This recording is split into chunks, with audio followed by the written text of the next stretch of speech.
God, it's Tuesday. Pull up a seat, talking Commanders football, drinking our whiskey neat. First Amendment sports, Ken, Kevin, and Tim. Don't muff it up, fellas, hail to the Redskins. Thank God it's Tuesday. Thank God it's Tuesday. Thank God it's Tuesday, here on First Amendment Sports. Welcome to Tuesday night, a celebratory Tuesday, as they all are, in our opinion, the greatest night of the week. We've reclaimed them for ourselves, and we stake this Tuesday as a day free of any of the terribleness of the previous three. On behalf of First Amendment Sports, I'm Ken Meringolo. He's Kevin Ricca, director, by the way, of Good Times. Well, also, thank God it is Tuesday because I'm finished with Sunday, and Monday can shove it up Sunday's butt as well. So thank God it is Tuesday, and we're amongst people that I can finally feel better about things. You know, a football team is not supposed to make a 50-year-old feel like this for 2 straight days. So I'm done. Like you said, we're gonna wipe our asses of that loss on Sunday. We're gonna use the baby wipes for that crisp, Dude wipes. very fresh feeling. You get a sponsorship. You flush them, by the way. You're a sicko. You're a maniac. You flush them. I know Not dude wipes? I don't know. I don't know what you're talking I just about. got the feeling you're one of those guys that flushes those things. It makes the guy dress up in the whole scuba gear and go down there and unclog the gigantic. Anyways, that's the thoughts I was having I'm about our wondering, football team all Sunday. So in a million years, if there's a petrified, what do they call those, like mega blobs of dude wipes? They found one in the ocean, I think, right? It was like just a blob of dude wipes. it stopped the Montgomery County Reservoir System, and a man went down there in scuba gear. Scuba Steve. That was by the way, in Rome, when the aqueduct got clogged, they were like, "Oh my, this is the end of everything." Some guy had to put on like a whole pair of pants and like go into the shit. And blah, blah, blah. I'm like, you know what? I think until at some point in time, we need to figure out how to jettison these things off into space. I think that's first priority. Just baby wipes full of adult doo-doo just floating around out there. Yeah, that's right. And it's infinite space out there. It's just tough on the rest of time. I think only good can come of it. So far, we're doing a great job of not talking about the game. Yeah. Well, we are talking about doo-doo, but at the same time, we're talking about solutions, and that's what I want tonight to be about.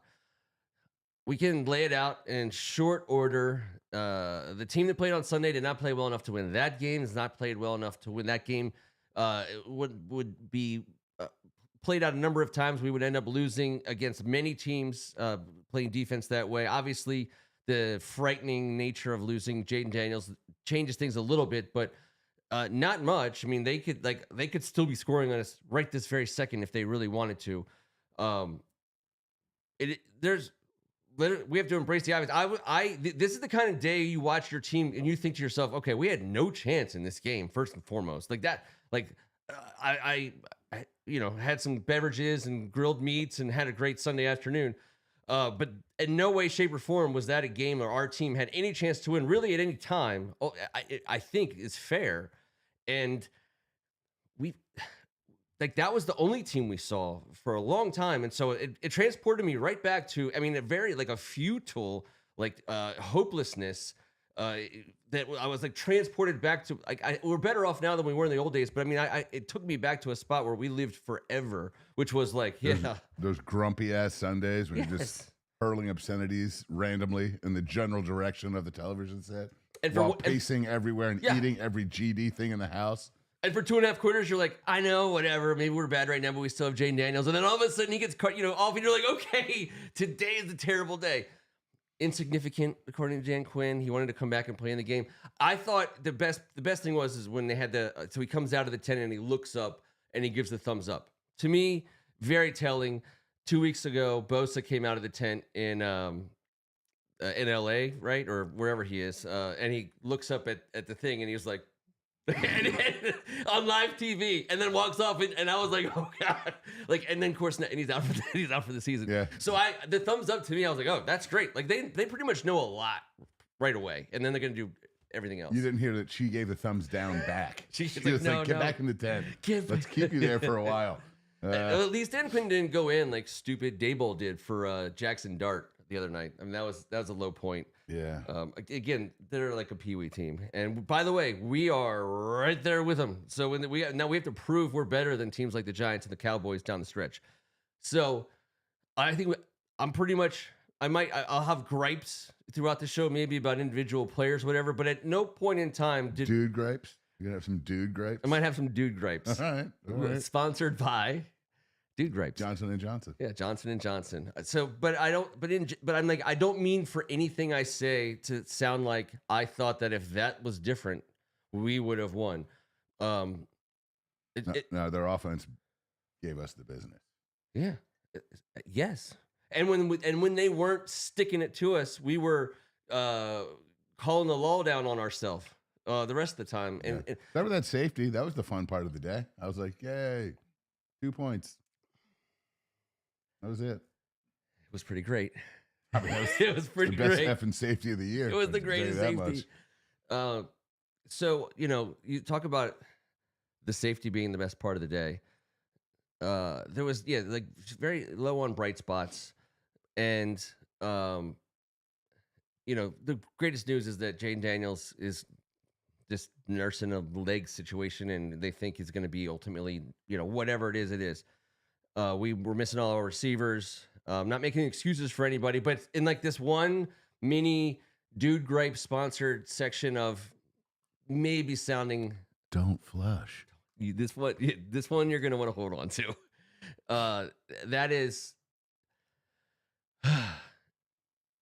that the couple penalties that went against us early on were.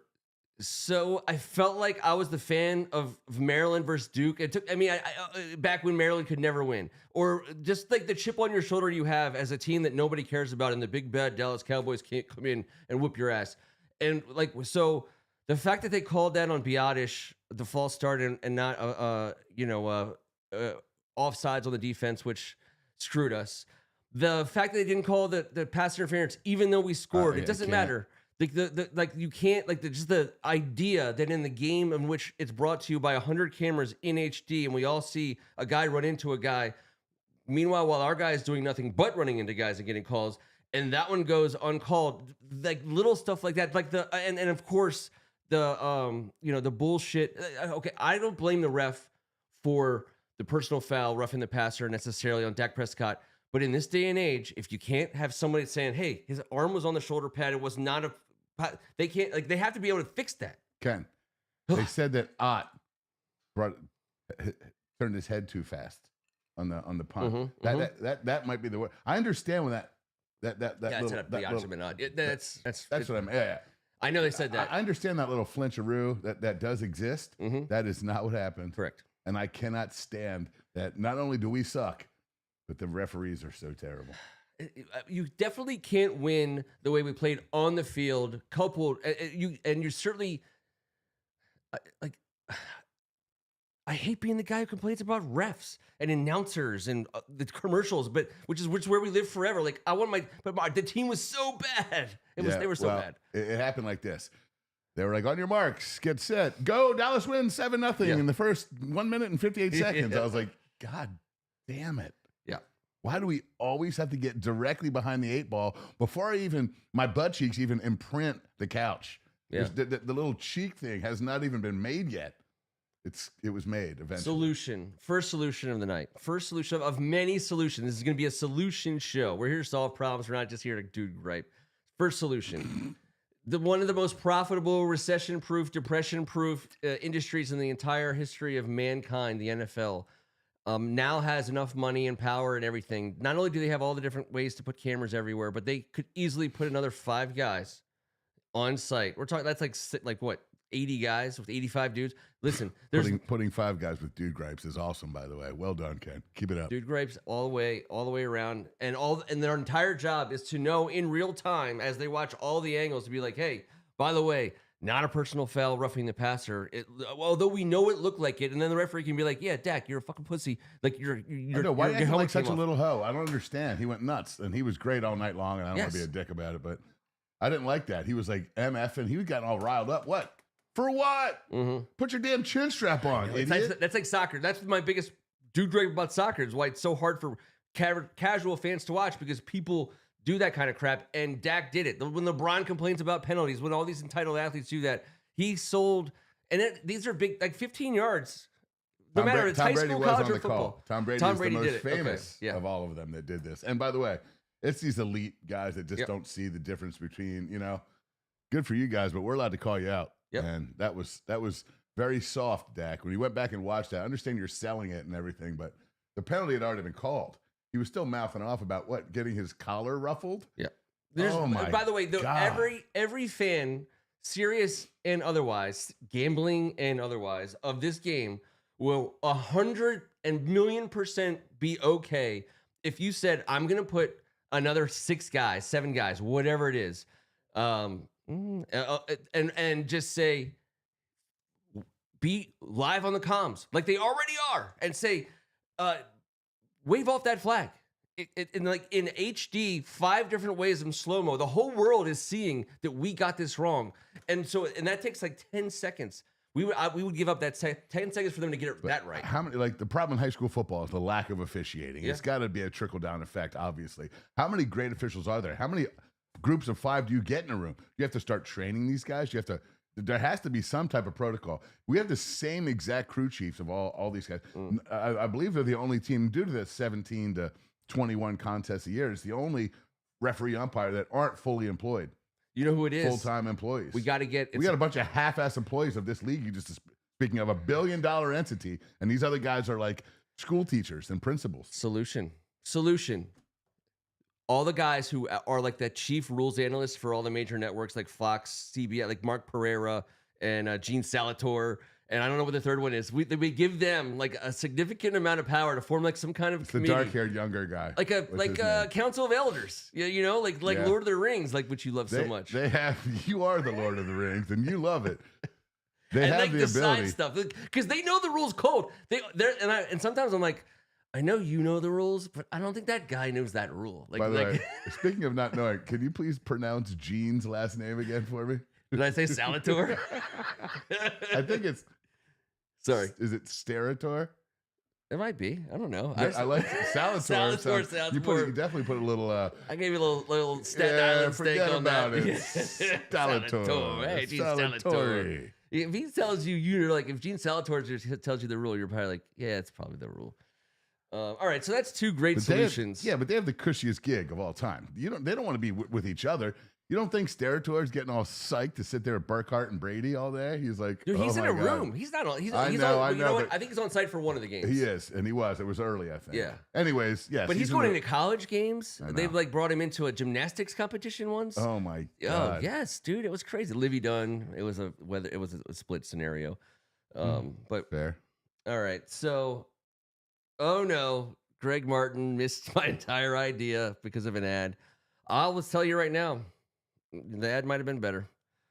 Our offensive line underperformed. Let's get this from Ken Harris. Our offensive line underperforms. Secondary is our biggest weakness. Quinn loves to blitz, but vulnerable to explosive plays. All those things, I believe, were pretty well on display for us. They were. In the game of the week, America's game of the week, unfortunately for us.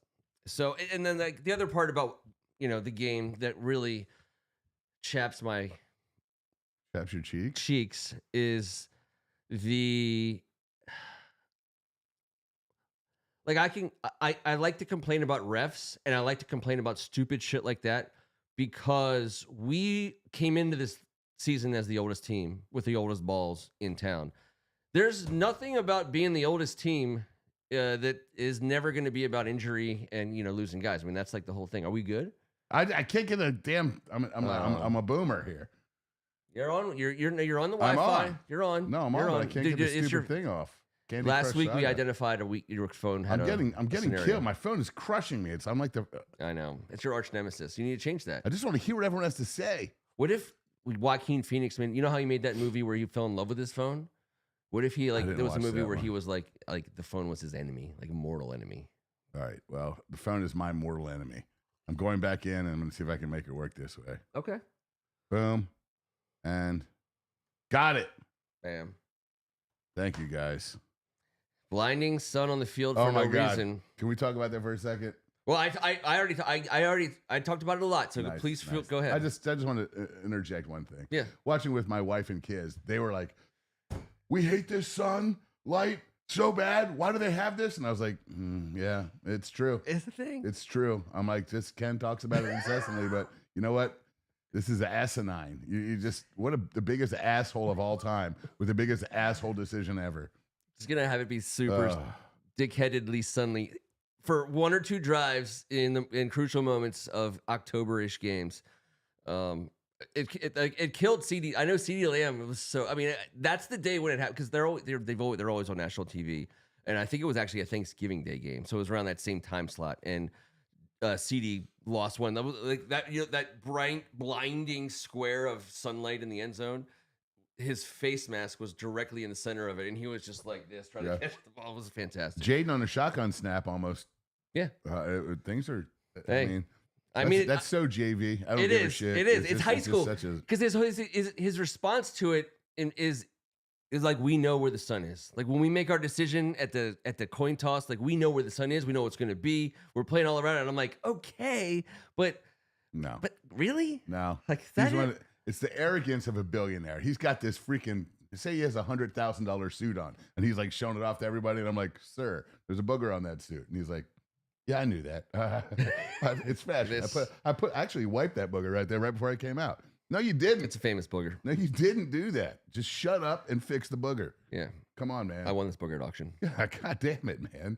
He's such a terrible. I hate his face. Sorry, you're not supposed to feel that way about people. But I don't think he's a really human person. It's a terrible decision because, like, objectively, forgetting that we think this of him, and obviously we've never liked the Dallas organization because that's the way we were raised.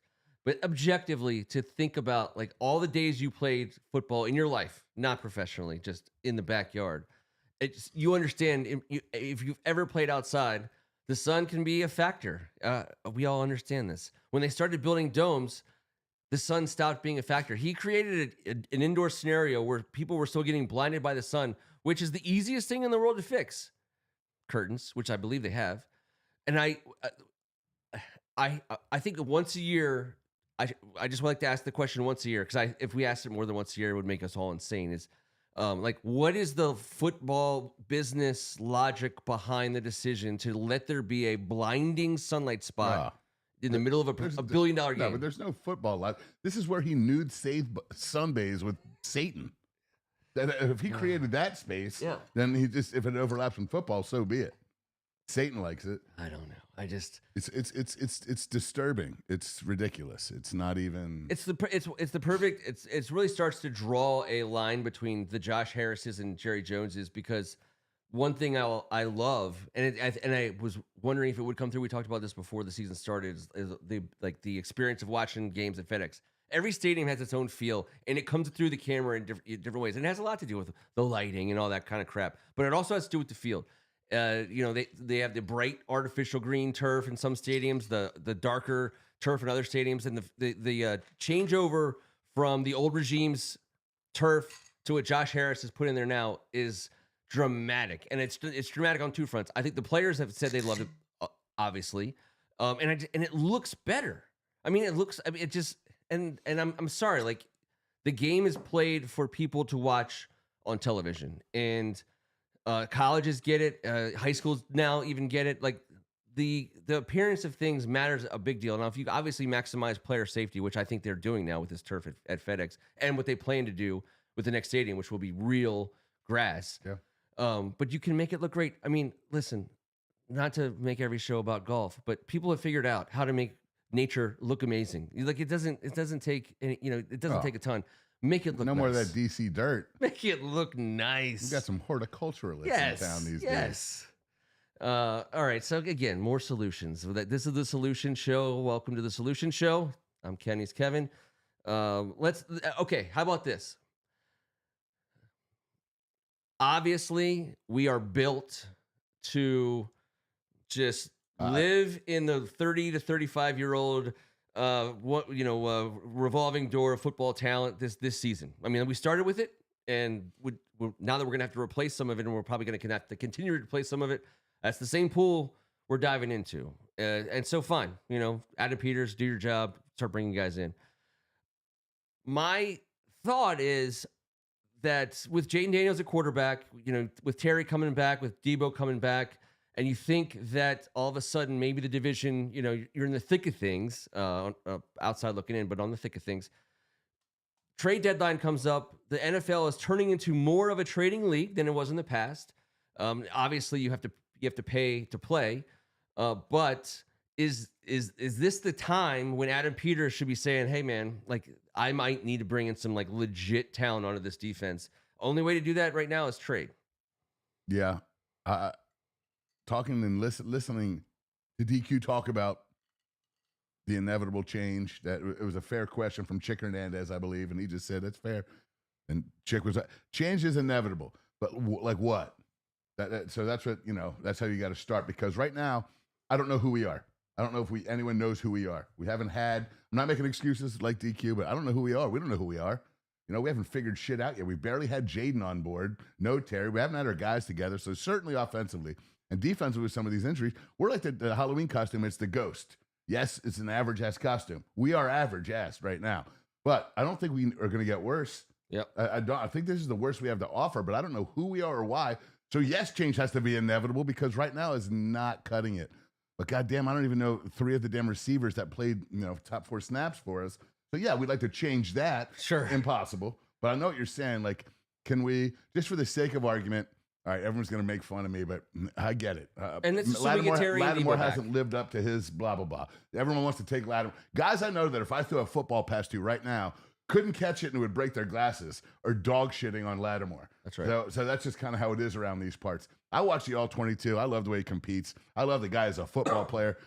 I get it. He deserves criticism. I get it. That's tied into some pass rush things and some other things and some Lattimore things. But just say someone was like, hey, we see what that fathead sees. Of course, I'm not saying Lattimore's had a good year. And of course, he hasn't lived up to what we thought. But maybe what we thought was a little bit much. And maybe what he's doing right now isn't just all his ass, if you know what I'm saying. That's right. But if we had an opportunity to send him to somebody right now, I think maybe we would take it. But I don't know who steps up. No, okay, so I'm not talking about trading away Marshawn Lattimore. I'm talking about for what you're talking about. If they do see what the nerd who can't catch the ball I throw to him, possibly, if they see that, that's where I think there's going to be some ballsy ass changes before the trade, I believe. And then you gotta. What are we trading for at this point? Okay, so just give me I will start off by saying, Marshawn Lattimore in one-on-one against George Pickens or CeeDee Lamb on any given play is hard for most guys, not just Marshawn Lattimore.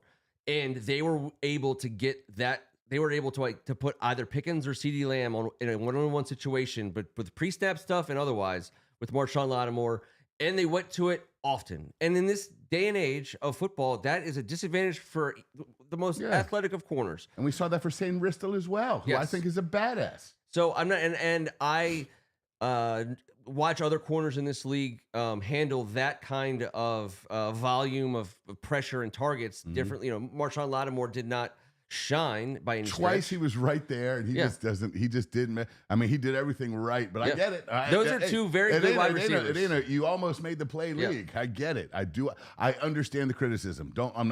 I'm just saying he seems to be taking a shit ton of it when there's a whole lot of other guys that I think could take it before he does. He just bears the brunt of it with the optics of the position.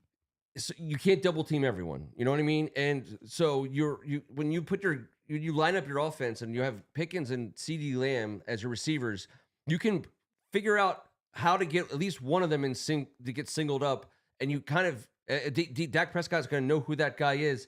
So first, if we're going to talk about like tiny solutions, let's not leave Marshawn Lattimore alone anymore in zero. Like that can't be a scenario. That's not we're not winning there. But he's won there more than 98% of cornerbacks in this league. But we have to understand that. But we have to understand that. But the real question is, could Trey or Mike Both those guys, everyone got toasted this week. I know, but in the I'm last saying, couple weeks. could Trey or Mike do better getting more single coverage plays than Marshawn Lattimore? Mike Sanristel has given up more catches this year. I know. I mean, like, so No, that's my that's point. what I'm asking the Right. question. No, Everyone's like, okay, well, I think the idea is that Lattimore's contract and what we had to give up for him is way less significant than Sanristel and Amos on rookie deals, who are come-uppers versus a guy that's been an all-pro guy playing at that level that we expect. I don't think we're trading. And that's fair. I don't think we're trading Marshawn Lattimore anywhere. I think we would be adding somebody. I'm just saying people might inquire about him, especially at a rate, because right now he wears the scarlet letter for some reason when we have zero pass rush whatsoever. And he's going one-on-one against elite athletes, and yes, he hasn't succeeded. Okay, so my thought is, if the phone rings and someone's asking about Lattimore, I'm listening super hard. Sure. I just don't believe that there's anyone calling. I get it. But if they, I just threw that out there because I have no idea who we could effing trade for in a billion years. So I think you would almost need it to be like a 3-team scenario where one team actually might like. You're just going straight up. We're jumping into a three-way. Just a straight up three-way scenario. A full three-way. Just not including Lattimore. Like a Keeble trade scenario where somebody wants Marshawn, we get somebody, some other people get some draft picks from everybody, and it all evens out. I mean, listen, and there's not, unless there are, and there's, I maybe missed some comments. There's a handful of, because the last thing you said was, who are we going for? I mean, to me, you're going for a guy who can absolutely come in and start right away as cornerback. It's not some guy you're hoping like mixes in well. They don't have those. Well, they do come available these days in the NFL. To people in the playoff hunt. I mean, we're 3-4. I know, but the trade deadline's a couple weeks away. I think we play a team we're far better matched up with this week than last week. I'm just saying, fine if it's a corner, but we can't give up any draft, anything. We're not giving up any picks. There's no market. I think the market for players who are traded at the deadline tends to be a little better than the offseason market, like cheaper, because I think teams are looking to get what they can get for a guy that they might otherwise not be, who might walk in free agency for nothing. He has another year in his contract, and it wouldn't cost us anything to void that year next year. Lattimore, I'm talking of. But technically, we have him under contract for one more season. Part of me thinks he has to be part of the solution somehow, some way. I agree. As the third or fourth guy. You know what I mean? I hate that he keeps getting burnt. Yeah. Guys keep making plays when he is right effing there. It bothers me as much as it bothers anyone. Yeah. But it's hard to watch. You go to the All-22. I did it 3 weeks ago. He makes so many plays that we don't see. We, of course, like linemen jumping off sides are getting called for holding. It's a very similar scenario. I need to explain to this crowd.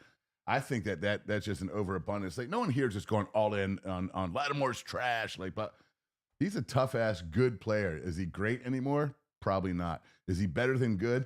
I think so. Has he played that way? Probably not. Sanristel? No, I'm talking about Lattimore. Marshawn. And Sanristel, to tell you the truth. But we'd be more. But he never was on an all-pro level. He's a growth guy. Yeah, who's not afraid to play inside, outside. I love Sanristel. He had a great year last year. That's right. But we are so eager to shit all over Lattimore, and no one shits on Sanristel, and that's fine. That's okay. I love the guy too.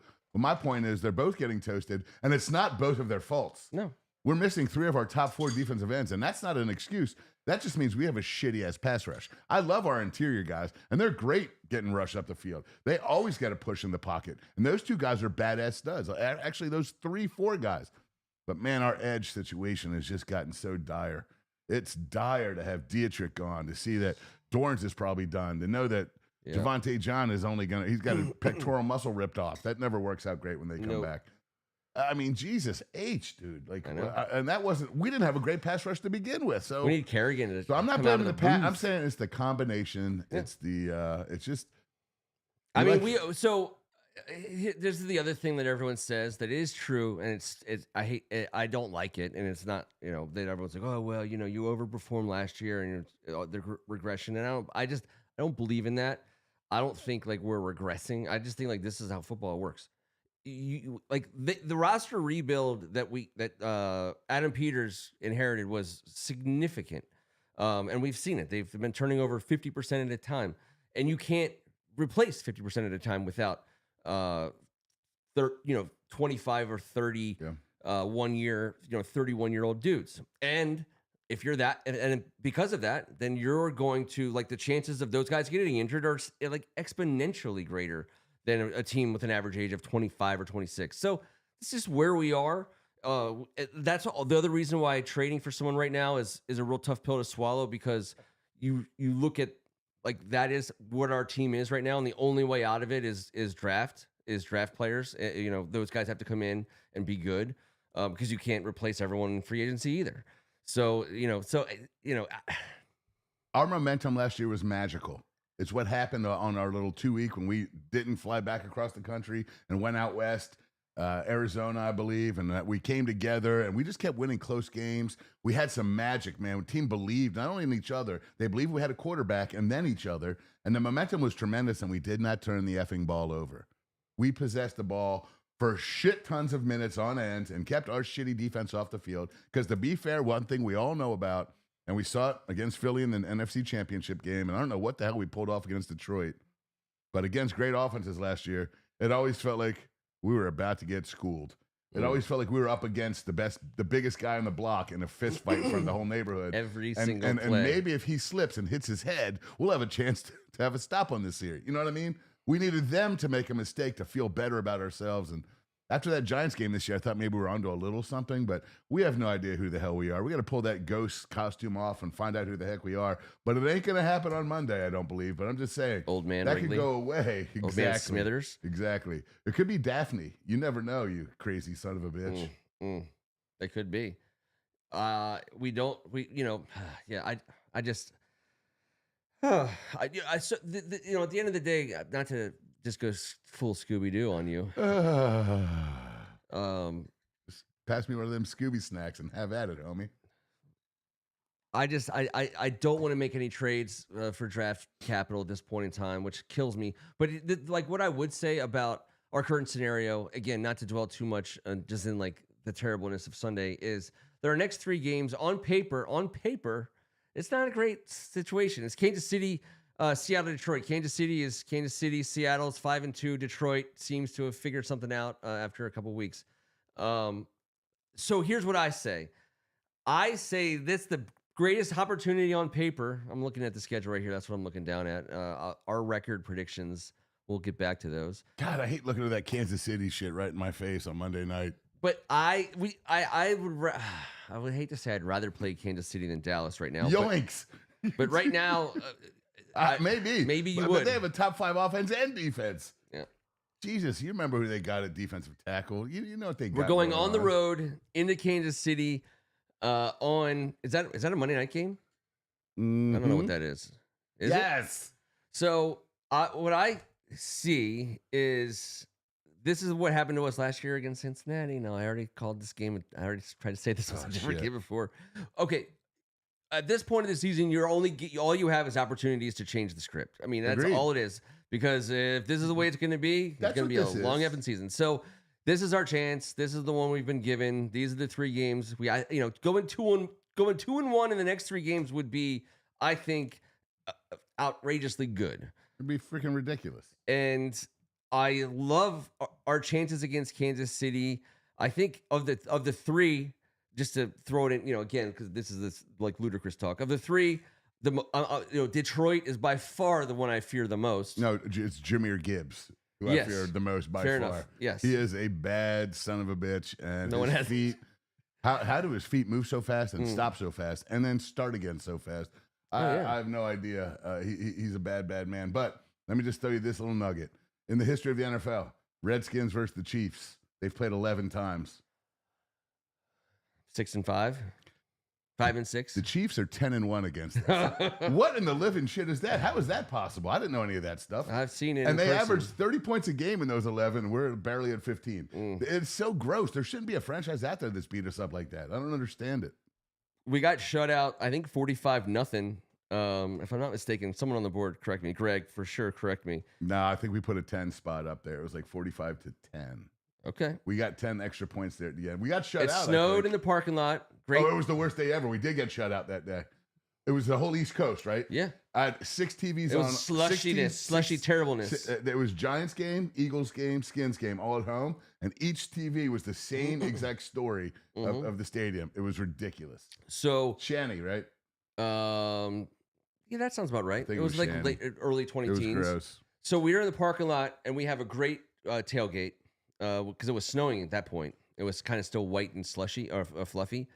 We go into the stadium. It's a full-on wintry mix, just freezing wintry mix. My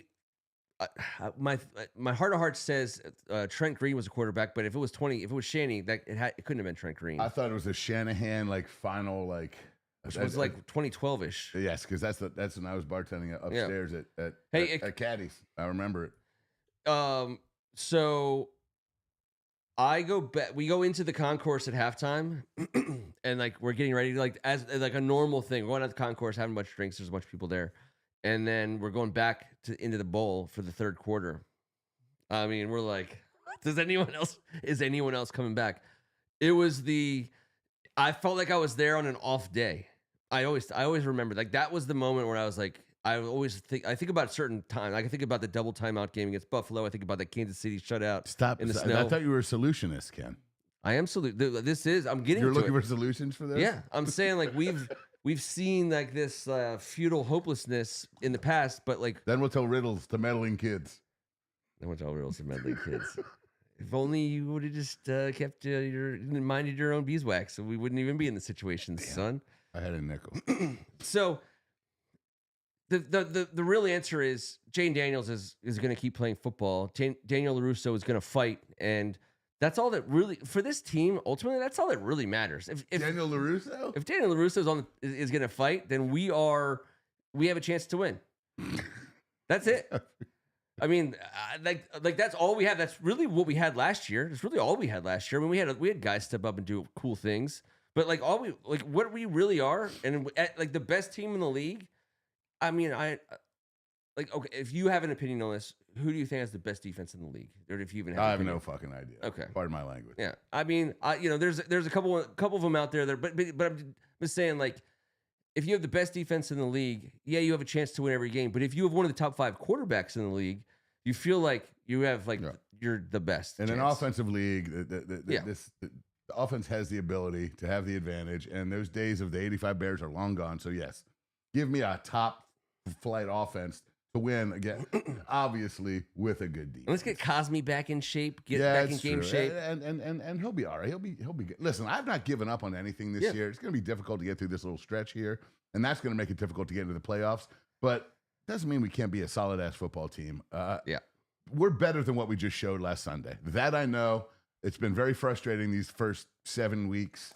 That I also know. So, and I don't think we can. No draft capital. I don't know who we can trade. We just got to get some guys healthy and improve the way we play together and get some guys healthy. I'll be interested to see what Adam Peters thinks in terms of the urgency or necessity to make any midseason moves. Like in the old days, not to say that, ultimately these owners and GMs care too much about that kind of external pressure. But I mean, in baseball and hockey, it works. It does kind of, work. Like if the fan base is clamoring and the press is clamoring, sometimes moves get made. And the NFL, there just never was that midseason, movement. Now that really we're back, we're coming into an era of the NFL where trading deadline deals are like a big deal, and like big names will get traded. And since Snyder took over, this fan base has been the effective GM. Because whatever we whined and bitched and moaned about is what happened. And then all the people were happy until the football team stunk. So, we've already had that opportunity. Yeah. As a whole, we were fired as general manager, and it was deserved. We earned it. We all did. Yeah. So we'll see what Adam Peters thinks about it, and I'll be interested. I'll hang up and listen. Yeah. In terms of AP and what he plans to do. I mean, certainly, if you can put your finger in the hole of the dam, before it breaks, somehow, some way, whether you get someone back or you change up the personnel or you adjust the scheme. I'll tell you what, the body language and the facial body language, the facial language of Joe Witt. I mean, it doesn't tell a great story. necessarily. It actually tells the story. Which is not great. It's a really bad It's a story. true story, though. It's not fiction. It's based on a true story. He is. It's based on true events. It is. That's honest. Super based on And true Cliff events. Kingsbury said it for the same look on his face. Yes. I mean, listen, I love both of them. Lester, they're both great. This year, they both. I don't think anyone's gonna be beating down the wall to hire one of those guys out of the room. So maybe that's good for next year. Who knows? I know. And then you think about those guys and the job they do, and like we can say ridiculous things like if the offsides penalty goes against Dallas and they have to punt, and we get the pass interference call even though we scored, and we don't get that 15-yard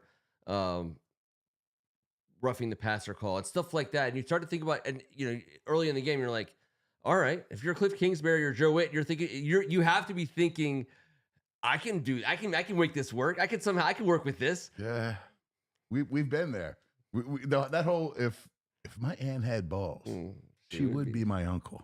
How about that? I know. I mean, that's putting lipstick on the pig. I love Uncle Alice. But the losing record at the break, Greg, as I see this, which I don't. Oh yeah, that's Mr. Day in the house, and I agree with him. Poor Joe Witt. They show him up in the booth every week, and he's holding both of his temples.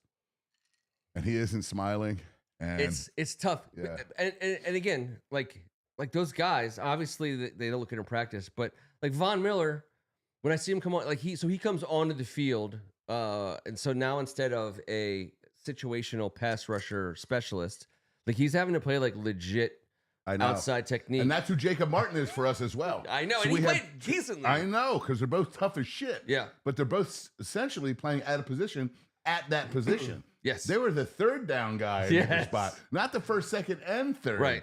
And now with losing Dorrance this week, Jesus, does anyone else have a defensive end we could just hold till like, I don't know, next August? Let's get Niambi out there. I feel like he's ready to go. Yeah, I'm going Boney first. But yeah, okay. I mean, just say You're talking about Baby Boney is in the pipeline. He's in the pipeline, and I don't want to give freshmen too much credit, but 6 sacks in a game is a big deal. The chances for us to change things around real quick, I think aren't going to be personnel wise. Okay, so let's just throw that out. We're gonna have to. We're the same guys who got off the bus last Sunday.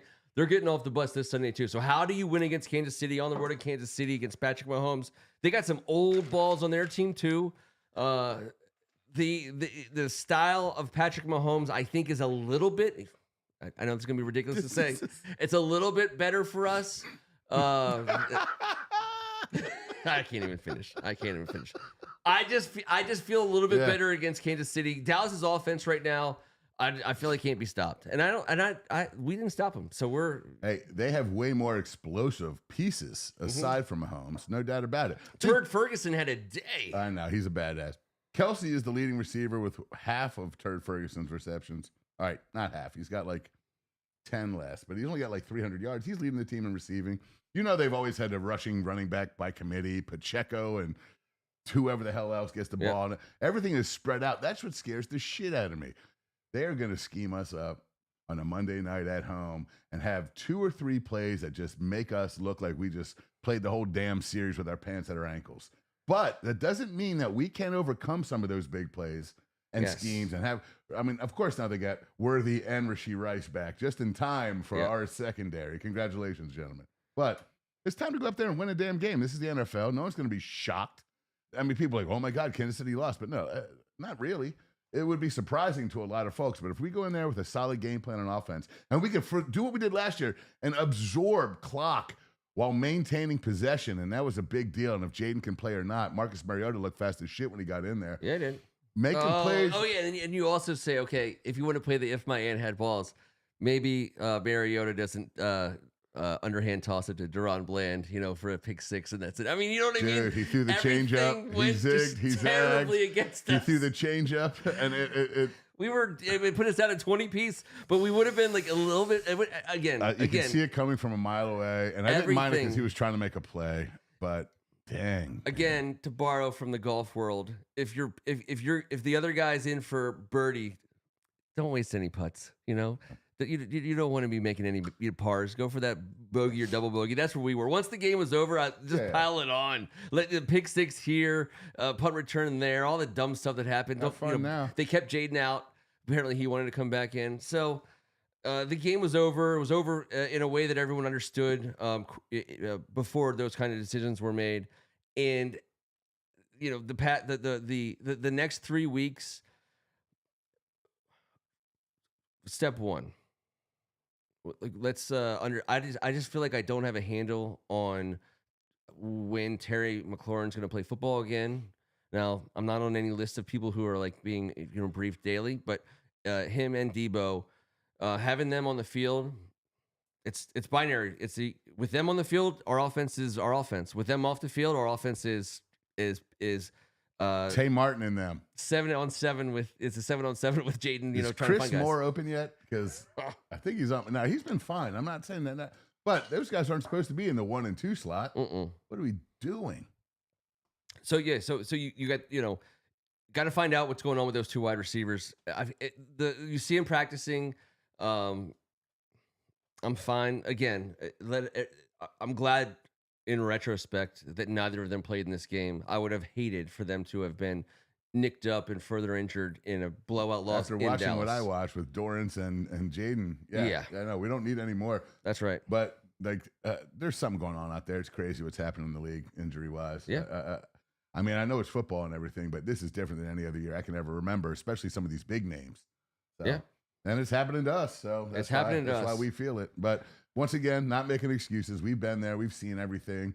There's nothing that you can put on this fan base that we haven't dealt with in the last 25 years. I mean, seriously. Yeah. Have at it. This is going to cause them to reevaluate the practice squad levels for sure. They're going to. I guarantee you will have organizations will have more players somehow, some way next season. Guarantee. For us. Getting those two wide receivers back is a big deal, but specifically in the next 3 weeks, I always think like in years past, but regime, the old regime, justifying the chance that Washington could do well because every year, someone does well that you didn't expect. No. You know what I mean? And that's the best that we could really hope for some years, and so that's what it was. But now you look at it and you say, listen, teams with talent, in the middle of the season every year, show up, and the season's not over. All these guys, the Bobby Wagners, especially, even the Devon Millers, these guys understand we're 7 weeks in. There's 10 more games to play. Ken Harris made the point already on the board.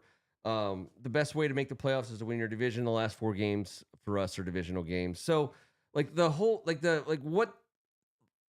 I know we're all stuck in this vision of what we just saw, or at least I am. I don't know if I won't speak for everyone, but this vision that what we just saw was so bad, how could it possibly improve? That's okay. But at the same time, the game of football is weird, man. The ball is not round. It bounces so crazily weird. You can't expect anything. I agree. It's oblong. It's oblong. It's right in the name. I yield back the rest of my time to you, Kevin. And I was good, so it's a double yield. Hey, there was a question on the board. Who's this? Real live John. What's the chances on trading for a defensive end? The only reason why I wanted to highlight that comment is because we were talking about a cornerback, and the probably the deeper pool of NFL tradable people right now is defensive ends. However, they're older defensive ends and they cost a lot of money. And the two guys that came through in the last 3 weeks came through town, and I don't know. Well, one was via phone, but Kendrick Bourne was in the building. He's out there making plays out the ass for San Fran right now. We could have used some of those plays, and I get it. You can't just imagine that Terry's going to have that groin and Debo's going to get that heel. But Javon, not Javon, what's his name? South Carolina. Dallas has him at DN. Came in. We had him. He's local. His nephew played here. What's his name? His nephew played for the Heat, man. What's his name? I'm losing it. Jadeveon Clowney. Jesus. Wait, Clowney plays for the Cowboys? No, I saw him the other night. He plays. No, he's in the league. He was in our building. He did play for the Cowboys. That's what reminded me. Yeah. Of it. He was in our building, and he was getting productive snaps on television the other day. And I was thinking, yes. He's playing right now. He's playing for like Cleveland or batted New down a Orleans couple or something. passes. Yeah. And he was just active, and I was like, that would have been cool.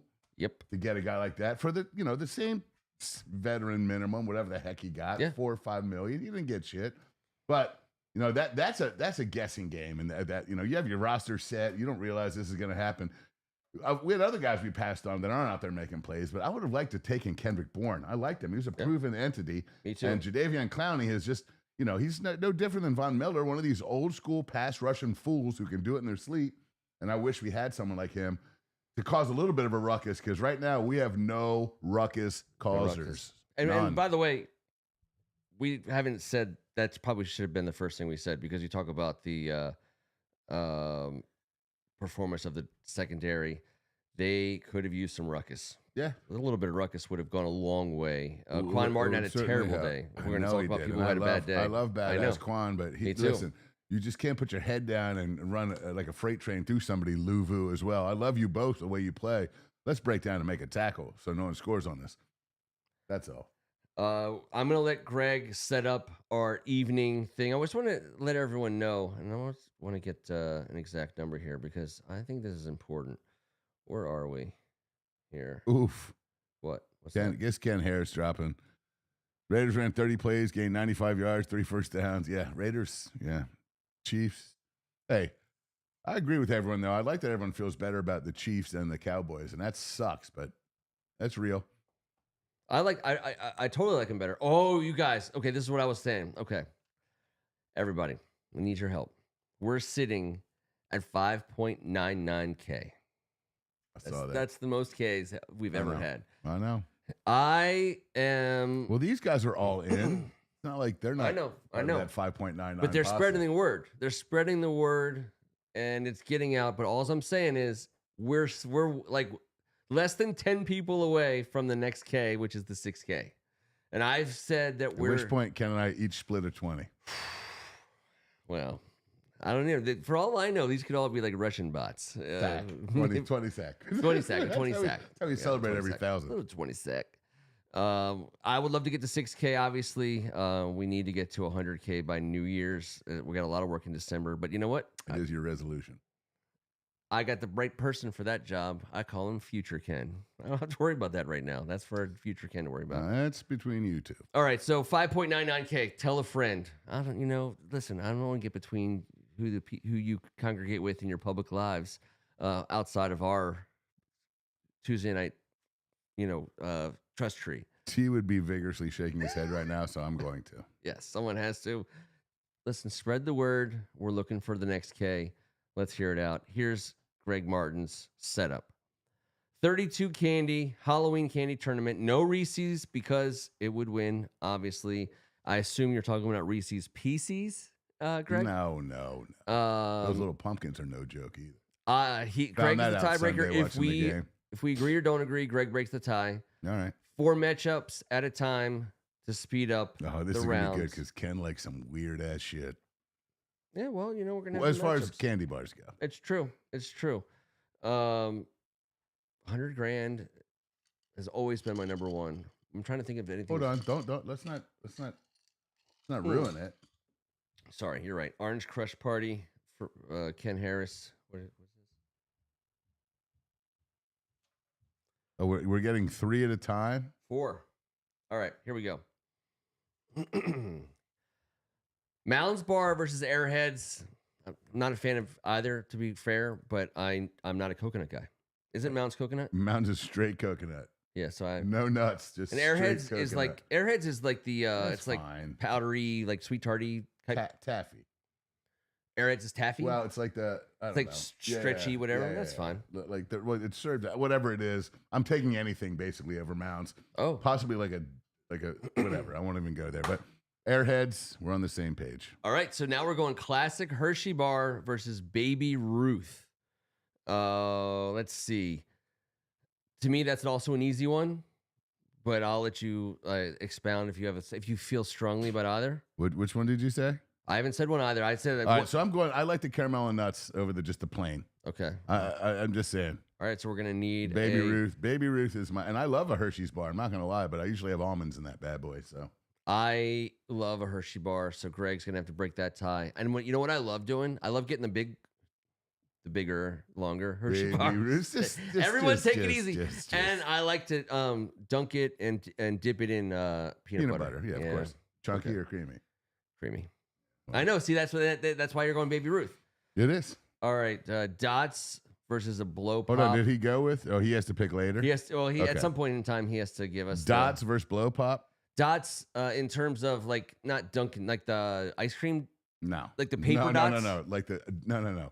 They're gum. They're gumballs. No, gum drops. Gum drops. And like a little. Dude, they were served in 1911. What were the things on paper? Blow pops are one of my all-time favorite. Yeah, blow pop here. Those are called something. You get them at the candy store. Dots were in a box at the movie theater that your grandma probably got when you were getting some cool shit. Hershey bar wins the tie over Baby Ruth. We both agree on Baby blow pop. Ruth goes out in the first round.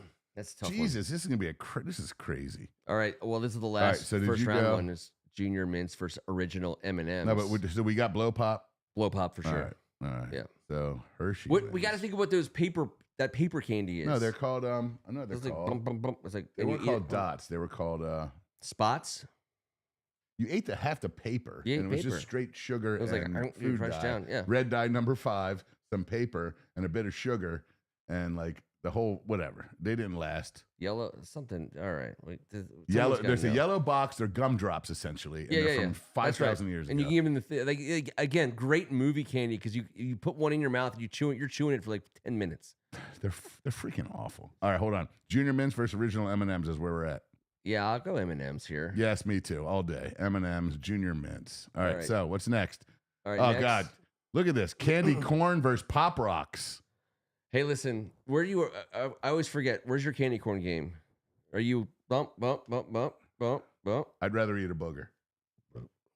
I don't mind them, but I'll take Pop Rocks. Fair. I don't need to go to a judge on that one. Butterfinger versus Tootsie Roll. Oh, you know what? When I was a kid, it was Tootsie Roll, but as an adult, it's Butterfinger. I think Tootsie Roll's the nastiest piece of shit. I know, candy dude. I ate wax and paper. Apparently, I get it. That was my. And I love both of them. I like the paper. And the wax bottles. I like. What were they called? Mots, bots, dots, sots, they were buttons, buttons, candy buttons, candy buttons. Good job, Ken Harris. Thank you, Ken. Candy buttons is what's up. Butterfinger Don't versus have Tootsie a Roll. mouse, It's John. Butterfinger. We got that. All right, so Jolly Rancher versus Sour Patch Kids. Now I'm going to tell you right now, if this show could be sponsored by Jolly Rancher, I would make it happen. All right, I'm all in because Sour Patch Kids aren't my jam, and I've always loved Jolly Roger. All right, Jolly Whoppers Ranchers. versus Snickers. I probably go against the grain here and go Whoppers. Oh Jesus, come on, man! Malted milk with a little bit of chocolate around it from 1400, brought over by Columbus. You're a psychopath. You've told me this before. Oh, Snickers! Snickers might be in my top 5 all time, and you just had it losing to Whoppers. Come on, Greg. Yep. Greg, don't talk to me. Greg. Talk to Greg. Greg, I gave you candy corn. Greg has to decide between Whoppers and Snickers. Oh my God, that's shocking. That's and a I'm shocking. not going to the. I know it's already on the board, but I'm not going to put the next one up on the screen until we resolve this matter. Why would anyone ever have a Mounds?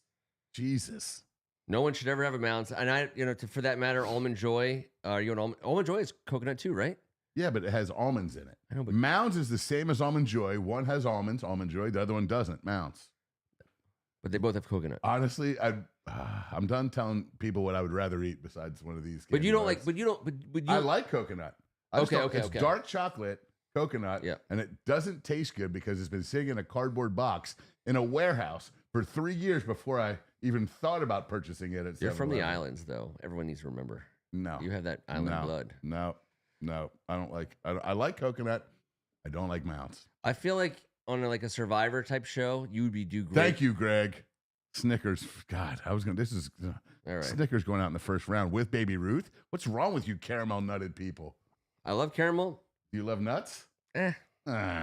I mean, it depends. Whatever. All right, it's gotta be Skittles the versus right Laffy Taffy is very situation. difficult. Oh, This not for is me. hard. Not All for right. me. I'm a Skittles guy through and through. I would say lifetime achievement Skittles over Laffy Taffy, but in my teen years, it was certainly Laffy Taffy over Skittles. But all right, I want to argue with your Skittles. What do we got Skittles next? Taste the rainbow. Three Musketeers versus Milky Way. Now this is great. This is the all Because nougat. This is an all no, nougat. no. It's the same everything. These are besides historically one nougat ingredient. colleges. And nougat is nougat is nougat. I'm just saying it is and it isn't, but it also is. There's one ingredient that's not in one that is in the other, and that's it. My doctor said recently as my last physical, that he was concerned that I haven't been getting enough nougat in my diet. Oh my God! So I started buying we another. have a different definition because my doc felt my nougats and said I was good He to said, go. "Sir, you need some nougat." And I said, "I'm going to tell you right now. I'm going to the store right now, and I'll tell you what I did. When I was younger, it was Three Musketeers, but now it's Milky Way because the caramel, I was told it was caramel. some of the smoothest Caramel. nougat in all the county. Sorry, Nougats. Some of the Nougats. smoothest nougats in all the county. All right. It's disgusting, that nougat that we keep talking about. But with caramel, I find it to be better. So I'm certainly going with Milky Way. all day, All right. all day. Okay, Starburst versus Nerds. This is, by the Well, way, how do they have a first round matchup? This I must know. be the 8-9. this splits my house. They must have had early This is a season house injuries. divide. This is like the Civil War when between Maryland and Virginia. We're right on the edge of everything, and like it's like nucleus of all Jesus. everything about everything. Starburst for these are the heaviest of weights to meet in this scenario. Now it is only 32 teams. I had two Starburst before we went on the air. I can't remember the last time I had Nerds, except I know it was within the last 2 months. Neither of those Starbursts wound up with a bite mark in them either. Nibble bites, nibble marks. Just All little right. nibble marks. So I think you're going Starburst. Mhm. I'm going to join you. I love the grape and strawberry co-nerds that you could get in the 80s. But damn it. Wait. What? Okay. Like I'm looking right now. There's a Starburst on my desk. It's just like staring That's the me yellow down. one, though. It's You the definitely yellow left one. the yellow one.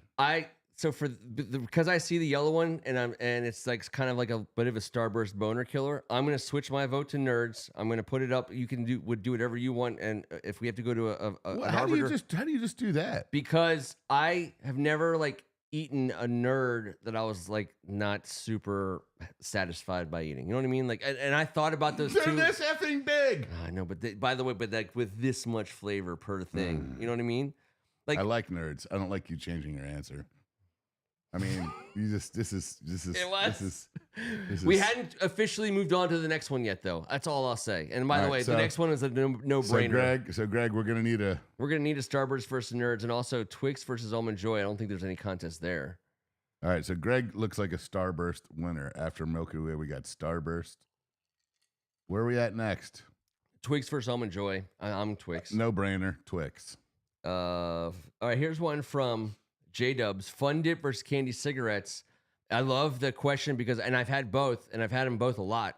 So I'm trying to think of which I've had more of, but I will say Fun Dip.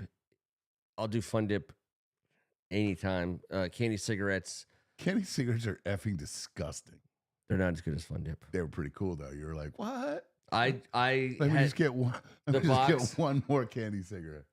We had like 50s day, like when I was in grade school, and you wore like jeans and like the t-shirt, and you greased your hair up, you know, like they did in the 50s, because it was the 80s at the time.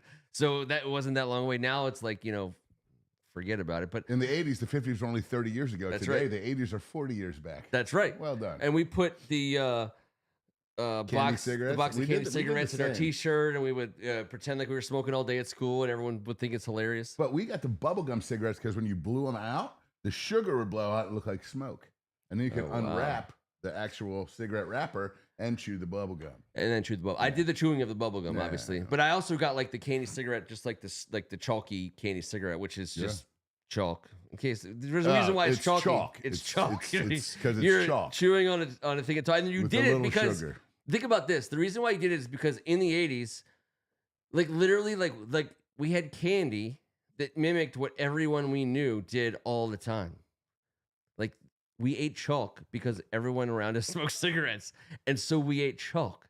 Like I was thinking about that. I was like, wait a second. So everyone around us was smoking 2 packs a day, And because that was so Bro, awesome, we just ate sticks of chalk.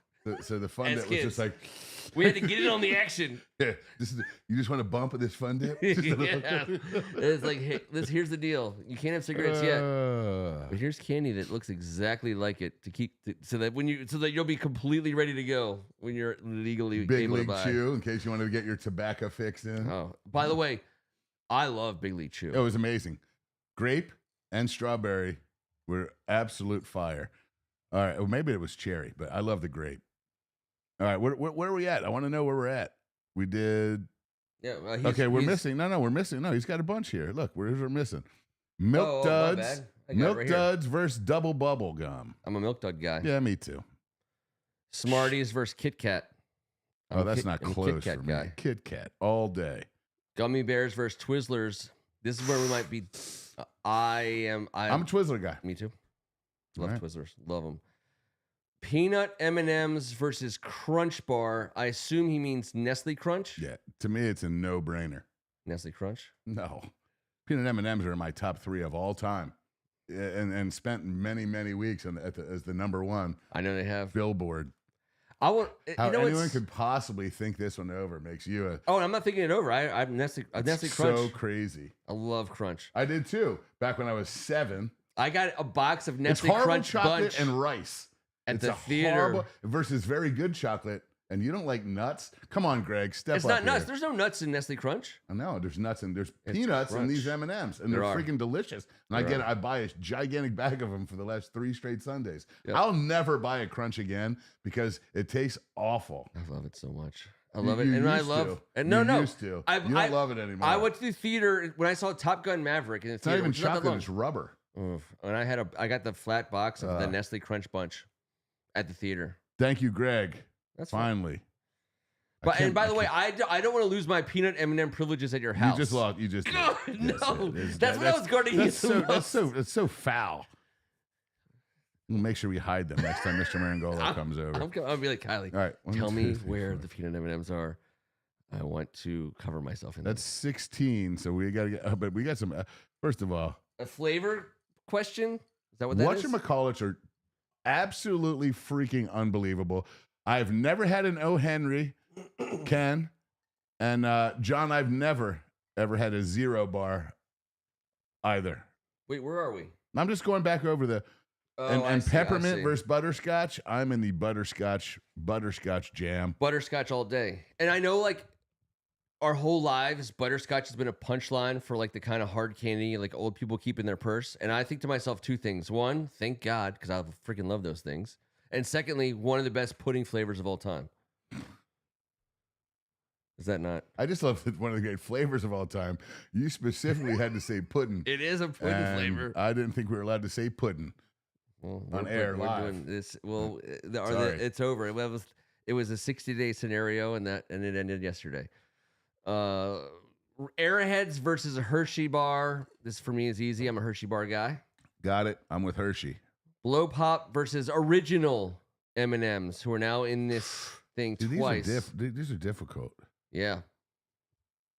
Wait, Tootsie Pop did not win. Hold on. Why is Greg's questions and your questions? You're going off mine? He might have it different. So we got Skittles versus Milky Way is Greg's first question. Am I No, but getting there it was different? round two. Round 2 started above. Thank you. Blow Pop versus M&M's. Where are you going? You know what? I'm a chocolate guy, so I'm gonna say M&Ms.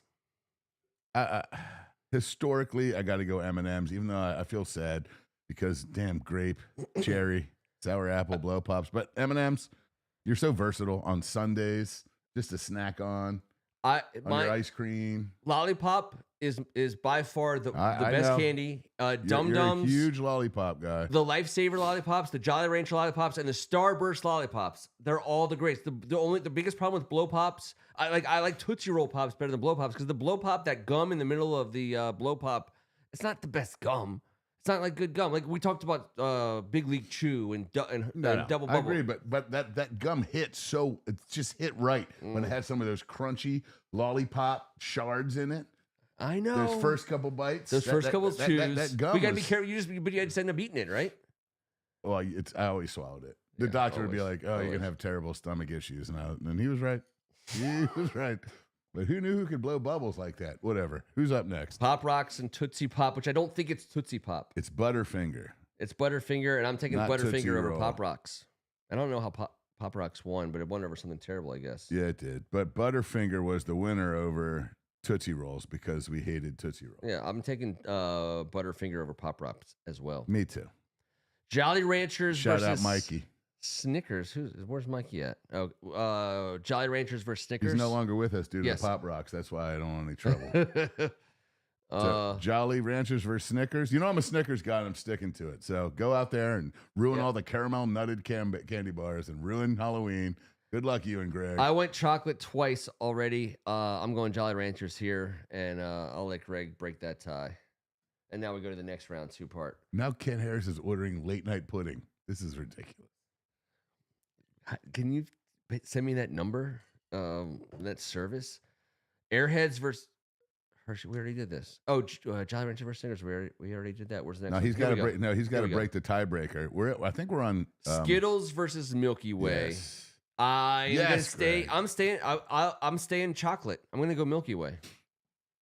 Milky Way over Skittles. You just talked about how much you like Skittles. I do. And you also talked about how much you like your nougats. I do like nougats. I am going Skittles because I don't All right. like Milky Ways anymore, and I still Send like that. Skittles. We're sending that back to the board. Starburst versus I got a Twix. fist full of Skittles. Taste of pain, bro. Okay, I'm gonna just keep pushing the chocolate over. By the way, Skittles, Starburst are two of my favorites, and I just went Milky Way and Twix. I'm going Twix over Starburst. Greg's got to break another tiebreaker though. Skittles, Milky Way, correct? Mm-hmm. And what'd you do? Starburst and Twix? Twix. I'm going Twix all day. Milk Duds versus Kit Kat. Skittles. I'm Kit Kat. Skittles wins. I am Kit Kat over Milk Dud as well. I And would have. It's not even. I don't even have to think about it. I would have changed my vote to Skittles. All right, here we go. Twizzlers versus peanut M&Ms. Ken. Kids, Uncle Ken is no longer to put his hand in the jar based on these next 5 to 15 seconds. My Aaron loves Twizzlers though, but she loves peanut M&Ms more. based on what I know about what it's made of, I would say my body is at least 13% Twizzler at this point in my life. I'm going Twizzlers. I'm dancing with the girl I brought. Now, this isn't to say I don't like peanut M&Ms, but I invited Twizzlers to prom, and I'm hoping the Twizzlers orders the lobster at dinner. That's all I'm saying. So you can bite the ends off both of them Yes. and Yes. If you want the lobster Twizzlers, drink your Shirley Temple. You son of a... it's like it looks like I've got a date with Twizzlers tonight, boys, and I think just ordered the lobster. So Greg has to bust up this Twizzler peanut M&M jam so we can get into the Elite Eight. Mm. Where did Also- Jolt? No one's drinking Jolt with any of this, J-Dubs. Holy schmoly. Is Jolt still available in stores? I do believe it is. You can order it online for, just in case you really want to just. I mean, I'll that was the strongest stuff we I know, had but back now then. Red now Bull.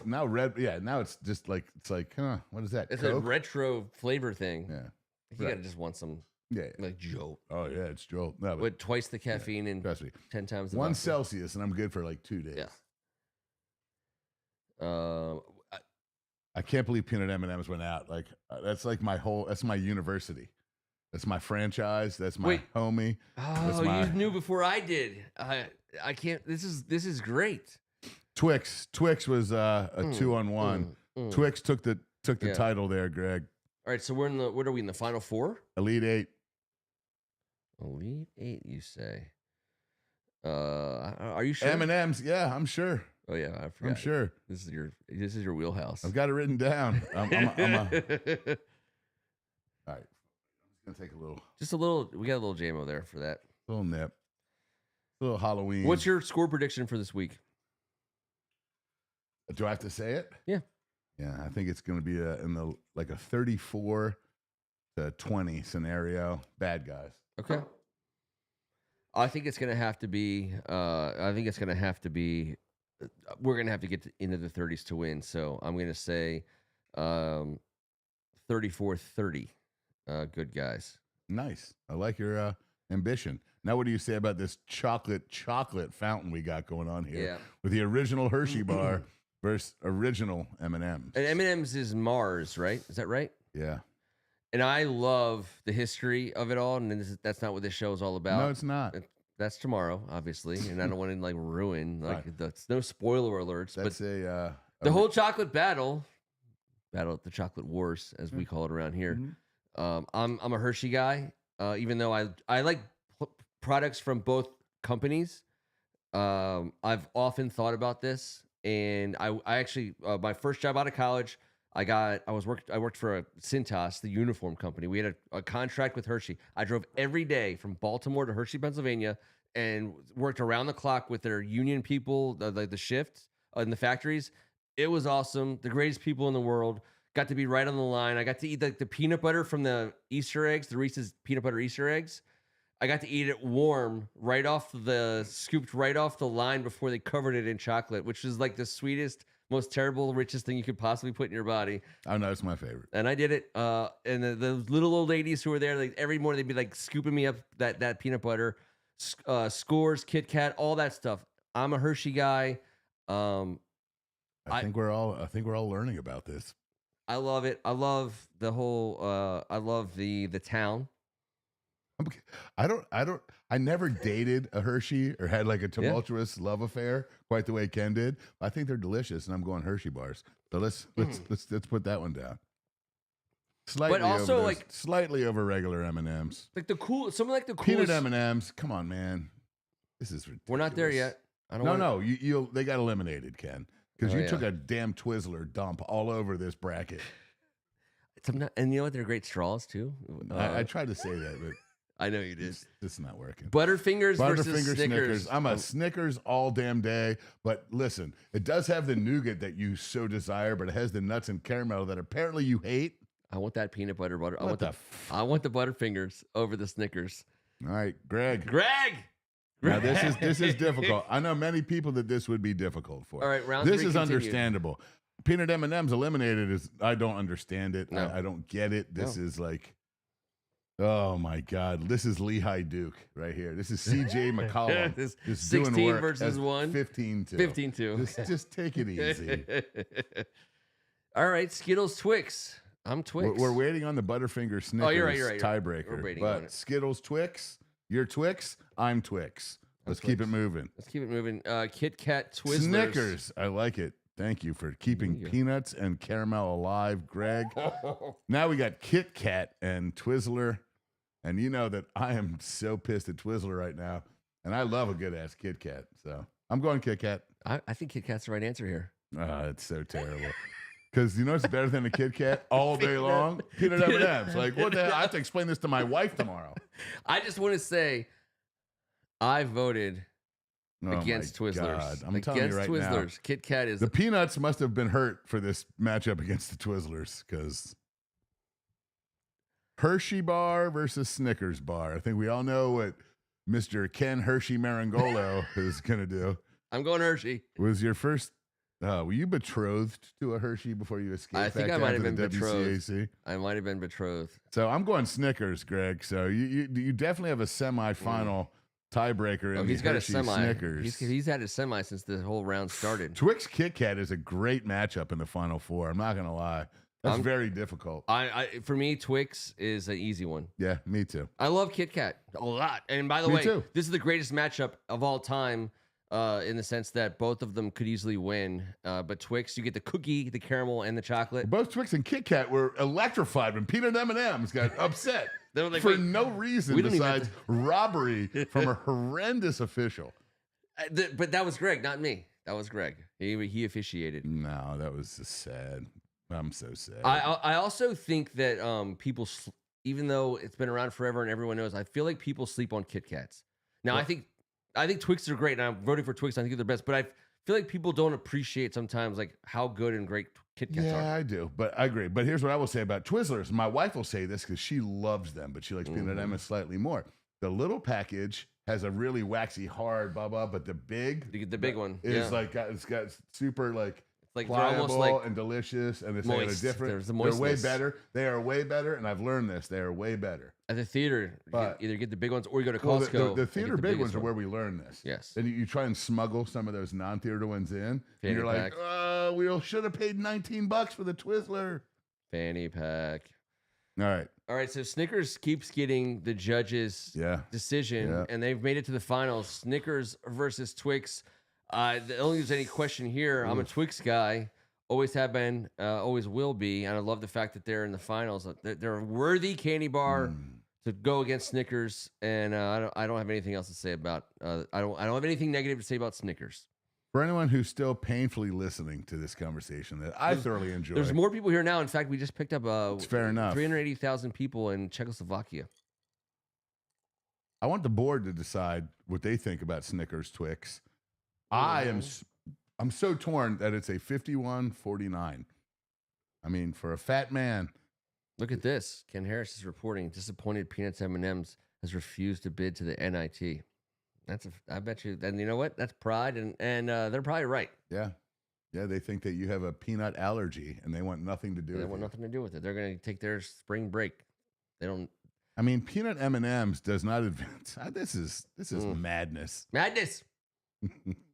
October madness. But damn, man, Snickers versus Twix. So basically we got chocolate, we got caramel, we got cookie versus peanuts. And you know what? That just made up my mind. I've lifetime eaten more Snickers than Twix. Yeah. A frozen Snickers is better than a frozen Twix.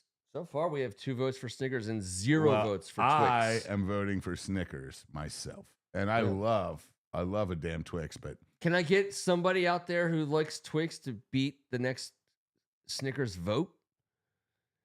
First to 3 from board wins. Yeah. So we're taking out of. I like that we're taking out of it. Oh, the next vote. So could we got win this thing. We got real live John and Ken Harris 2117. By the way, okay. So not that this matters, but while they're thinking about this, and it's over. It's over. I didn't see it yet. EO. Snickers just right. won it all. EO came up and just put Snickers. Fair. And here's why, because Snickers has caramel. Yes. And the thing about the Snickers, you hate caramel and nuts combo. You voted against it all night long. I love caramel and nuts, and I'm super pissed at you right now. There's better caramel and nuts. Never trick or treating at this house. Situations. Oh, trust me. And then, by the way, thank you. Megan always thinks I'm hoarding the candy. When she'll go away. I'll be in charge of handing out the candy, and she'll be like, "Hey, why haven't you handed out any candy?" I'm like, "What do you mean? No one's been coming by." And my kid's like, "No, that's not true. You brought it." And I'm like hoarding it, like I did when I was a kid. Ew, man. Piling it all up. I love that candy. And then you gave up all the chunky bars that had raisins in them. You're like, have this chunky raisin. When you get those Costco bags of candy and you're handing candy out for free, my whole argument is I should be able to say, okay, that candy bag has like 8 things in it. I should say like one of those things, I should get all of them. Why? Because why? Because I'm buying them at CVS or at the gas station as I walk through, or when I have to go to Safeway. I'm getting them from the aisle it's for not the official $2 Halloween each. holiday for Ken Meringolo. Yeah, but if I'm gonna have leftover, kids, Ken? I have leftover. I'm saying I have leftover candy every year, tons of it, and a lot of it is shit that I'm not interested in, like the worst possible candy that they could lay on you, and it's just around forever. So I'm just saying, just one of them. Like for example. I'm just gonna say real quick. Yeah. Nothing beats Reese's. Nothing beats Reese's in my book. The cups. I'm just being asked right now. The giant cups. I'm not dealing with your ETT ass right now. Extraterrestrial tendencies. The big Reese's. The Pieces. Guy. I'm a Pieces guy. Yeah, I said I'm not dealing with your ET ass right now. Okay, but I love it's okay. Fair enough. Yeah, anything else is delicious. The hot shit that you're just talking about, that's my jam. I love the cups. The pumpkins, the giant cups, the pumpkins, but the Easter eggs is what that sets it off. Yes, It's over. I love them. Just so you know, I love them. I hope that you'll be proud of me, or at least happy that this happened. So I roll in at like 6 a.m. to like the Hershey facility, and we're like sizing all these workers up for their uniforms. That's like our job. And I end up on the line. Take it easy. Take it easy. I wasn't doing inseams just like all the time. I've been to Hershey Park, and Cam's dressing these fools up. It's like, I'm just like, get over here, Frank from maintenance. I need to get your inseam. It was I more can't- than that.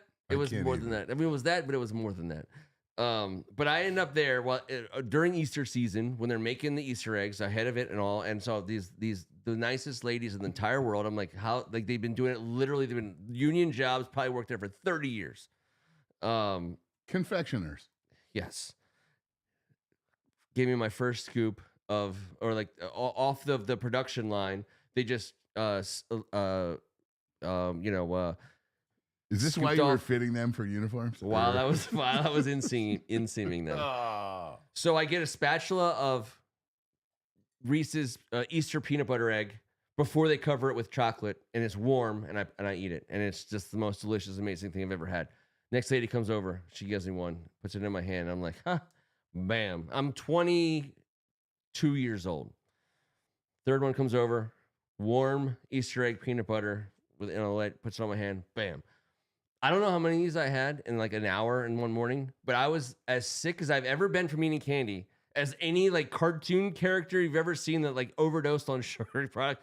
It was by far the most. I felt like I was like tripping on mushroom, like peanut butter mushrooms. It was crazy. And you know who one of the ladies was? This is what you'll love. Mrs. Willy Wonka. Mrs. Bowie, Wow. mother of the man who was drafted ahead of Michael Jordan. Wow. Sam's mom? Sam Bowie's mom. Oh my God. She had worked there forever, and she was trying to tell me about this. Like her son played basketball, and I was like, Mrs. Bowie, I know of a guy named Sam Bowie. Next thing I know, she's telling me this whole story about how she's going out to Portland. I guess went to Portland, right? Mm-hmm. And I'm like, you realize she's the whole journey of all that. It was the coolest thing ever, and she's literally spatulating me Easter egg peanut butter while she's telling me. You gotta stop saying it that way. While she's telling me about her son who was drafted ahead of Michael Jordan. I mean, it was a very surreal time for me. Okay, I'm sorry. There was a lot of spatulas. Fair. There's a lot of there's a lot going on. The questions that I want to ask you is this: a lot of people are saying 1,000 grand bars beat Reese's, and I'm saying no, but I also love 1,000 grand bar. 100 grand. That's what I meant. But someone wrote 1,000. 1,000 grand. So I said it. And then someone said 100. Oh, no. I thought J-Dubs were saying 100. Like, oh, yeah. Like keep it 100. Keep it 100, bro. Like 100%. 100%, bro. 100 grand beats it. But I'm a Reese's guy over that 100 grand. I do love the 100 grand, not going to lie, but I haven't seen one of those in 100 years, to tell you the truth. My thing is, if you have a chance to get the regular size peanut butter cups, like, so you have to like buy like because there's so many sizes now, and like the little mini ones is what everyone gets, or like they even sell bags of like the peanut butter to chocolate ratio needs to be of the egg. Yes, you have. Oh, the egg is great. That's my but like defining terms. So we're on the exact same page. I think the original full size cup has some thick ass chocolate walls. Yeah, it does. And you get the chocolate, but whereas like the little teeny ones, it's mostly peanut butter, a teeny bit of chocolate. You need more chocolate. No, but I need more peanut butter, bro. The eggs have way more peanut butter. The actual long eggs, that's the most peanut butter per chocolate ratio. Okay. And now the bats and pumpkins have brought a bit of that in. Okay. The Christmas trees are dangling it out there. Still a tad bit too much chocolate for me. Christmas commercials finally coming out. 100 grand. Too early for you? Too late for you? I just don't care about the debate anymore. People are just shoving everything up our ass willy-nilly at this point. Like, just take all the holidays into one big thing and do it all at once. Who gives a shit? They're not going to stop. We're going to get notifications. There's going to be a dingy. We won't miss it. We can't escape it, but you know what? What are you going to do? Make it year-round, I say. I think the Christmas trees might have more, but sometimes, though, I don't know what happens in the fold, Greg, but like the bottom sometimes. Because I just love when the eggs. And by the way, when they cover them, the peanut butter sits on the thing, and it's covered in peanut butter. So the bottom only has chocolate on it when they like take it off, and it kind of melts around it. And it has like a pattern on it that it makes me think it gets like stamp. Yep. Well, I would stamp a Reese's peanut butter egg anytime, but I have stamped it. I have stamped them. But the Reese's, you know, the bunny, the Reese's bunny, sir. That bunny and I dated briefly in the mid-90s. To me, that's the greatest thing by Reese's, that bunny. above all for me. I get it. But we're I'm on the same. an egg guy. What came first, the But bunny it's or just like the egg? what came first, the bunny or the egg. But it's just a little thing of like it's like this big. What about the Cadbury egg? I know I can't. I don't understand it personally. It's super gross. That's got to be from like Britain. What the hell? Well, the first time someone told me about it, I'm like, this sounds great. It's chocolate. It's got and I opened and I was like, you managed to make the greatest experience in the world feel like the grossest experience in the world. Now I'm like, ew, it's all over me. It's like it's Ghostbusters. It's Peter Venkman. All right, listen, everybody. This has been an exercise in keeping things positive. I think we've achieved our goal. Maybe the Redskins will dress up like a good team on Monday just because of this little exercise. Even more than the next 3-week period, I look at the next 2-week period. Kansas City and Seattle, 2 very good teams, 2 of the best teams. But forget about Detroit. Obviously they're saying forget about Seattle, but let's think about it in terms of Kansas City and Seattle and not Detroit. Seattle's 5-2. They're playing great. They have to travel across the country to play us. I just like the way we match up against the Chiefs, as dumb as that sounds.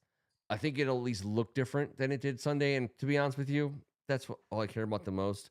It has to look different, because if it looks the same as it did last Sunday, like then it's just it's too early to look that bad and feel that bad. I think I will order the Final Four for Monday evening at halftime at 7-Eleven. Yes. That's how it starts to look. Okay. Yes, I agree. So I appreciate everybody hanging in. I know even whether you're predicting a winner or loss this week, you're probably right, at least on a Tuesday night, 5 days out. Thank you guys for hanging out with us. Next Tuesday night, let's get ready for really what will feel like all of this made a lot of sense. You know, everything that led up to this was for a good reason. We just beat the Kansas City Chiefs. Yeah, let's be the peanut M&Ms of this draft and dominate next Monday. Yeah, unheralded, unrated, unranked, but still, we all find them to be delicious. Past performance does not have to necessarily, mean anything about future results. Dan Quinn, especially Dan Quinn, I think has a big job this week. I looked at his facial expressions and his body language. I saw him talk after the game. I don't think it's okay with him, I guess, to put it bluntly. No. But I also, and I think that this is a good, this will be. Last year, he had the luxury of inheriting a dumpster fire and overperforming. And so now he gets, Now he's paying for what he did good last year. That's right. That's right. So it'll be interesting to see how he responds, because we're tied up in him as well. And so it'll be good chance to see what he's made of in the next couple of weeks. But most importantly, number 5's likely playing for us. And we should be getting those wide receivers back at some point. Let's keep an eye on that. I'm optimistic still. Yeah. Well, listen, we'll figure this out and see where we're at and who the heck we are right around Halloween time. Right around Halloween time. Let's take the mask off and figure it out, boys. We'll see you guys next Tuesday. Until then, he's Kevin Ricca. Hey, thank you guys so much. So much fun doing that with you. And I don't know, I feel a lot better about this week. My man, John, thanks for joining us tonight.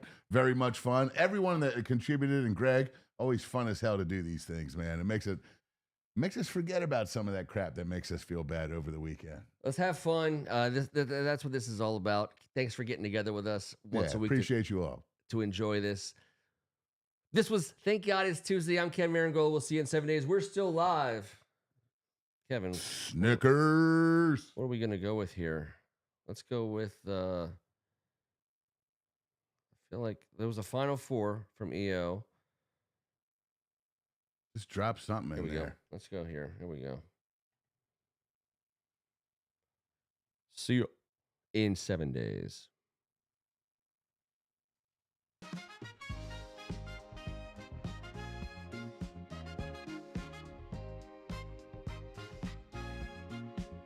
Thank God it's Tuesday. Pull up a seat. Talking Commanders football. Drinking our whiskey neat. First Amendment sports. Ken, Kevin, and Tim. Don't muff it up, fellas. Hail to the Redskins. Damn. Thank God it's Tuesday. Thank God it's Tuesday. Thank God it's Tuesday. Thank God it's Tuesday.